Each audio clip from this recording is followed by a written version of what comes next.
This topic is Pitt's India Act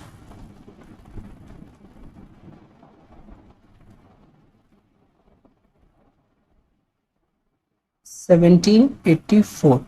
okay, but इसको discuss करने से पहले या फिर अगर हम ये कहें जो फाइनली पिट्स इंडिया एक्ट बनने से पहले टू इंपॉर्टेंट बिल्स आए थे जो कि इंट्रोड्यूस हुए थे ब्रिटिश पार्लियामेंट में। ठीक है, हम उनको डिस्कस करेंगे कि कौन कौन से वो बिल थे और क्या क्या उनके प्रोविजंस थे, क्या वो पास हुए, क्या वो रिजेक्ट हुए। ठीक है ना, तो फर्स्ट आज जिसमें हम डिस्कस करेंगे इस लेक्चर में that is Dundas India bill. Okay, now last lecture में जो हमने देखा था that is amending legislation of 1781। अगर हम कहें उसको बंगाल जुडिकेचर एक्ट भी कह सकते हैं 1781। ठीक है ना, तो उसने रेकमेंड करी थी two committees, two select committees that is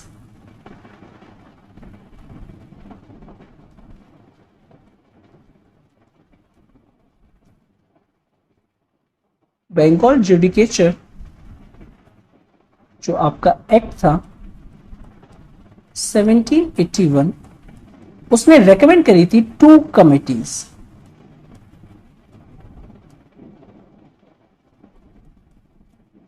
ठीक है, और ये जो थी एक सेलेक्ट कमेटी थी, एक सीक्रेट कमेटी। सेलेक्ट कमेटी हमने देख लिया जिसपे अमेंडिंग लेजिस्लेशन 1781 फॉर्म था।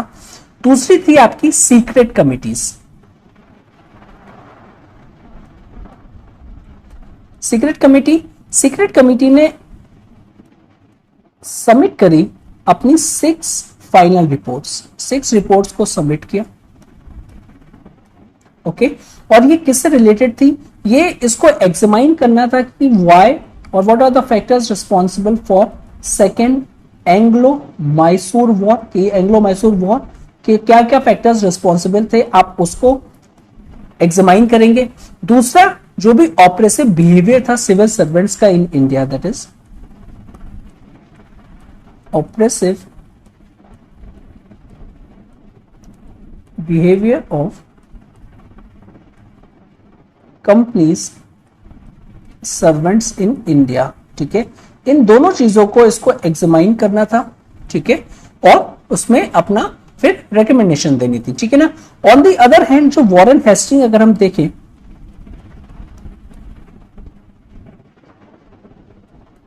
वॉरेन हेस्टिंग उस टाइम बंगाल में थे एज गवर्नर जनरल, और उन्होंने ये बोला था ब्रिटिश पार्लियामेंट को कि ये नीड ऑफ द आवर है कि आप ड्रास्टिक मेजर्स लें in order to set the people free of the British operation. की काफी ज्यादा ब्रिटिश ऑपरेशन हो रहा है, जो कंपनी के सर्वेंट है इंडिया के पीपल को जो काफी ज्यादा ऑपरेस कर रहे हैं, तो please do some drastic measures. ठीक है ना, आप take some drastic measures in order to relieve the Indian people. ठीक है, उसके बाद हाउस ऑफ कॉमन में एक रेजोल्यूशन को अडॉप्ट किया गया 1782। ठीक है, इट इज बिकॉज जो वॉरेन हेस्टिंग थे, अब वो क्रिटिसाइज कर रहे थे, तो बेसिकली हाउस ऑफ कॉमन ने क्या किया,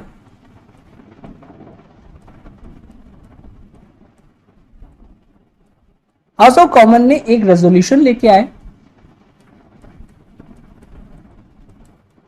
1782 में, और इसमें उन्होंने क्रिटिसाइज किया कि administrative activities of Warren Hasting की, इवन जो वॉरेन हेस्टिंग ब्लेम कर रहे थे, खुद ही वो एडमिनिस्ट्रेटिव एक्टिविटीज को ठीक से नहीं कर रहे हैं, तो criticizing administrative activities of Warren Hasting. Second, उन्होंने ये कहा तो गवर्नर जनरल है, गवर्नर जनरल क्या होना चाहिए, राइट टू बी रिकॉल्ड होना चाहिए, कि गवर्नर जनरल को हम रिकॉल कर सकते हैं, लेकिन उस टाइम ये प्रोविजन था नहीं। ठीक है ना, governor general to be recalled इस रेजोल्यूशन में आए थे, जो भी गवर्नर जनरल उसको रिकॉल किया जाए। ठीक है, उसके बाद जो डायरेक्टर्स थे, कंपनी के जो डायरेक्टर्स थे वो तो एग्रीड हो गए,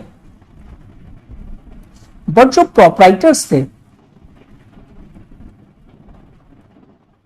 उन्होंने इसको डिफाई किया, बोथ द रेजोल्यूशन डिफाइड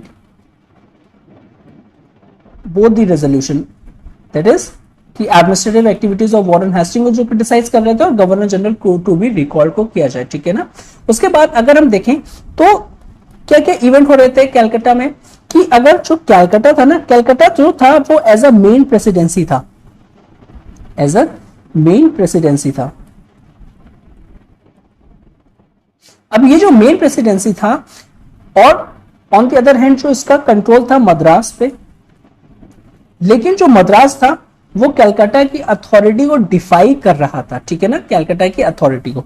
तो कलकत्ता मेन प्रेसिडेंसी था, लेकिन जो मद्रास था उसका सबऑर्डिनेट था, वो भी उसकी अथॉरिटी को डिफाई कर रहा था। तो ये कहीं ना कहीं क्लियरली विजिबल हो गया था कि ये जो मेन प्रेसिडेंसी है ये फेल्ड हो गई है कि अपना और अपने सबऑर्डिनेट को कंट्रोल कर सके, ठीक है। दैट इज मेन प्रेसिडेंसी जो है it failed to control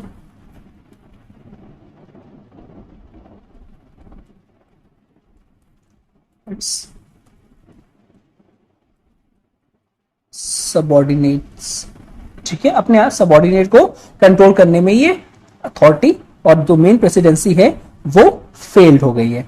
next हम देखते हैं कि 1783 में क्या हुआ। 1783 में कंपनी ने क्राउन से मदद मांगी कि हमें आप कुछ फाइनेंशियल रिलीफ प्रोवाइड करवाएं ताकि हम जो भी फाइनेंशियल इरेगुलरिटीज फेस कर रहे हैं उसको हम ओवरकम कर पाएं और स्मूथली फंक्शन कर पाएं, ठीक है ना। अच्छा, उस टाइम वहां पे अगर हम देखें ब्रिटेन में, वहां पे कोलिशन मिनिस्ट्री थी, और ये जो कोलिशन मिनिस्ट्री थी ये थी अंडर फॉक्स एंड नॉर्थ, ठीक है ना। और इन्होंने जब काफी ज्यादा सारे मैटर्स हाईलाइट हो रहे थे तो इन्होंने मैटर को डीपली स्टडीड किया। उसी टाइम वहां पे एक डुंडास थे, दैट इज, और ये जो थे ये अपोजिशन मेंबर थे, ये अपोजिशन मेंबर थे। तो इनको लगा था जितनी भी कंडीशन है, ठीक है, और बेसिकली जो भी क्राउन कंडीशन इंडिया की हैं वो बहुत ही ज्यादा डिटेरियोरेट हो रही है, और ये अच्छा टाइम है एक तरीके का अपोजिशन के लिए कि ये जो मिनिस्टर दैट इज जो गवर्नमेंट है उसको अकाउंटेबल ठहरा के हम अपना बिल इंट्रोड्यूस लेके आए और इसको पास करवाएं, ठीक है ना। तो डिंडर्स अपोजिशन जो मेंबर थे इन्होंने बिल लेके आए थे, ये basically brought the bill in the parliament. तो इन्होंने बिल इंट्रोड्यूस किया था इन पार्लियामेंट में।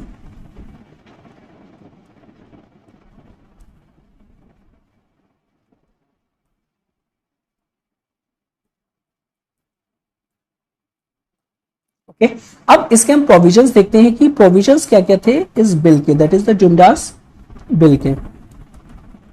तो जो फर्स्ट प्रोविजन कह दिया था कि किंग के पास फुल अथॉरिटी होगी कि वो रिकॉल कर पाए कंपनी के इंपॉर्टेंट सर्वेंट्स को जो कि इंपॉर्टेंट पोजीशन होल्ड कर रहे हैं। ये जो रिकॉल की जो पावर है ये सिर्फ और सिर्फ आपके कंपनी के सर्वेंट्स तक ही नहीं लिमिटेड रहेगी, इवन किंग के पास ये पावर भी दी जाए उसको कि वो गवर्नर जनरल को भी रिकॉल कर सके अगर गवर्नर जनरल जो उनको रिस्पॉन्सिबिलिटीज प्रोवाइडेड की गई हैं वो फुलफिल नहीं कर पा रहे हैं, ठीक है। उसके बाद ये भी कहा गया कि गवर्नर जनरल की जो अथॉरिटी है विद इन हिज काउंसिल उसको क्या किया जाए, उसको स्ट्रेंथन किया जाए, ठीक है ना। दैट इज वीटो पावर देके। इट इज बिकॉज अगर ये देखा गया कि गवर्नर जनरल अपना वर्क इफेक्टिवली और इफिशिएंटली नहीं कर पा रहा है तो कहीं ना कहीं it is because of its authority, उसकी अथॉरिटी को उसकी जो काउंसिल है वो अंडरमाइन कर पा रही है। That is why governor general को उसकी जो अथॉरिटी है उसको थोड़ी सी स्ट्रेंथन किया जाए, उसको वीटो पावर भी दिया जाए, ठीक है, तो कि वो इफेक्टिवली इफिशिएंटली वर्क कर पाए, ठीक है। थर्ड जो प्रोविजन था कि गवर्नर जनरल को ना सर आप ऑल्सो एम्पावर्ड कर दो कि वो होल्ड करे office of commander in chief, ठीक है, also empowered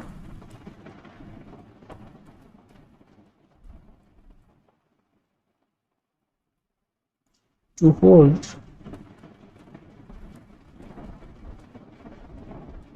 office of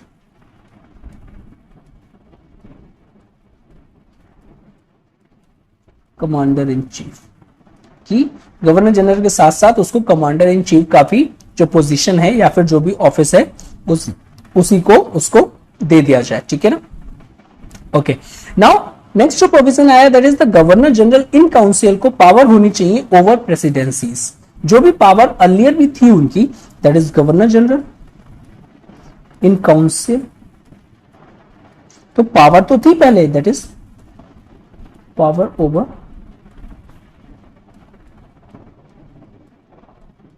presidencies. अब ये जो पावर थी लेकिन सफिशिएंट नहीं थी, हमने ऊपर विजिबल हुआ जो कैलकाटा था जो मेन प्रेसिडेंसी था, उसके बाद जो मद्रास उसका सबऑर्डिनेट था लेकिन उसके ऑर्डर्स को डिफाई कर रहा था। तो अब इसके जो एक्ट के थ्रू ये जो प्रोविजन उसने इंट्रोड्यूस किया, ये कह रहे हैं कि गवर्नर जनरल इन काउंसिल जो है इनके जो पावर ओवर प्रेसिडेंसीज अब उसको फर्दर इंक्रीज किया जाए, that is need to be enhanced,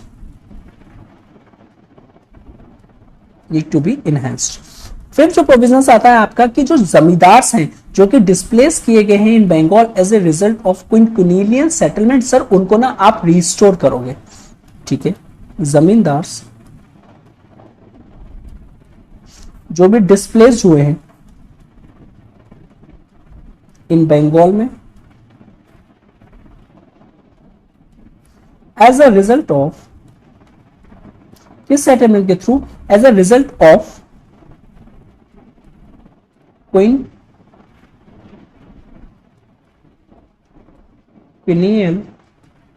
settlement, आप उन सबको रिस्टोर करेंगे, दोबारा से उनको उनकी जमींदारी को वापस करेंगे, ठीक है ना, क्विंक्विलियन सेटलमेंट, ठीक है।